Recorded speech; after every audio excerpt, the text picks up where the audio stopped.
Hello नमस्कार. चटणीगिरीच्या आजच्या भागात तुमच्या सगळ्यांचं मनपूर्वक स्वागत. आजची चटणी सीझनल चटणी आहे, हिवाळ्यात मिळणाऱ्या गाजरांची चटणी.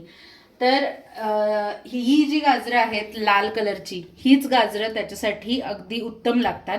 केरळी गाजरं ह्याला वापरू नयेत, अदरवाईज त्याला छान फ्लेवर जो आपण चटणीचा जो येतो तो येणार नाही. लाल गाजरं, कोथिंबीर, लसूण, मिरची, शेंगदाणे तुम्ही वापरू शकता किंवा नाही, ऑप्शनल आहे. पण शेंगदाण्यामुळे त्याला एक वेगळं छान टेक्स्चर येतं, त्यामुळे वापरलं तर उत्तमच आहे. लिंबामध्ये काहीही कंजूशी करू नका, कारण लिंबाच्यामुळे हा सगळा गेम चेंजर अशी ही चटणी आहे.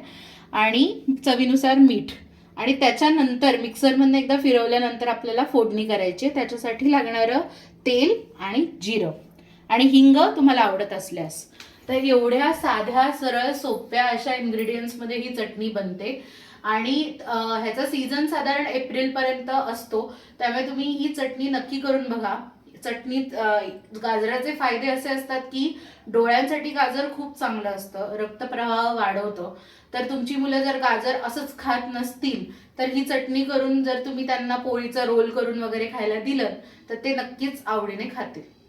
वळूया आता कृतीकडे.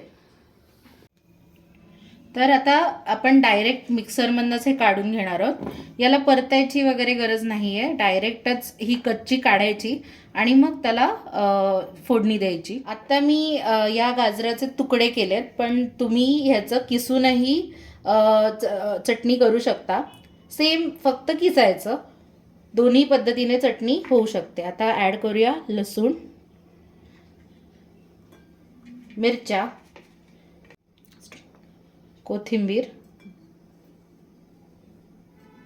आणि शेंगदाणे. लिंबू आणि मीठ आपण फिरवल्यानंतर सुद्धा घालू शकतो किंवा फिरवताना पण घालू शकतो. आम्ही फिरवल्यानंतर ॲड करणार आहोत, कारण हे दोनदा तरी आपल्याला फिरवावं लागतं. एकदा बघून ते किती झालंय, आणि नसेल झालं तर त्याला अगदी थोडंसं किंचित पाणी टाकू शकता तुम्ही. पण जर पाणी टाकलं तर मग चटणी फ्रीजमध्ये ठेवायची, नाही टाकलं तर मग बाहेर ठेवली तरी चालते.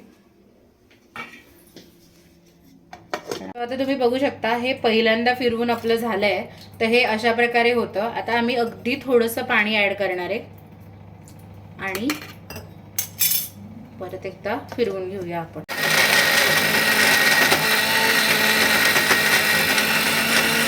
मिक्सरमधनं आपण हे व्यवस्थित काढलेलं आहे. आता त्याच्यात आपण लिंबू ऍड करूया. आम्ही बिया नंतर काढून टाकू त्याच्यातल्या. काढून टाकायच्या लगे हात.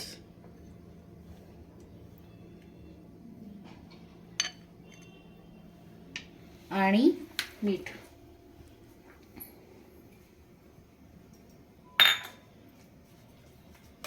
व्यवस्थित मिक्स करून घ्यायचं.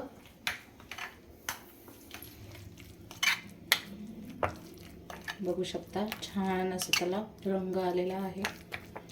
आणि आता त्याची फोडणी करून घेऊया. मी व्यवस्थित तडतडली आहे. तुम्ही त्याच्यात मोहरी आणि हिंग सुद्धा टाकू शकता, पण जर हिंग जास्त पडलं तर कधी कधी त्या हिंगाचा कडवटपणा चटणीला येऊ शकतो, म्हणून आम्ही आता ते गाजराच्या चटणीत टाकत नाही आहोत.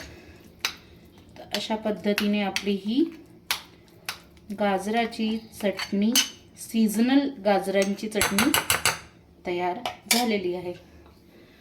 तर एकदा नक्की करून बघा आणि आम्हाला कमेंट्समध्ये कळवा तुम्हाला कशी वाटली. जर तुम्हाला अजून काही डाऊट्स असतील तरी आम्हाला कमेंट्समध्ये नक्की विचारा, आम्ही तुमचे प्रॉब्लेम्स सॉल्व्ह करू. मस्त खा, आनंदी रहा. धन्यवाद.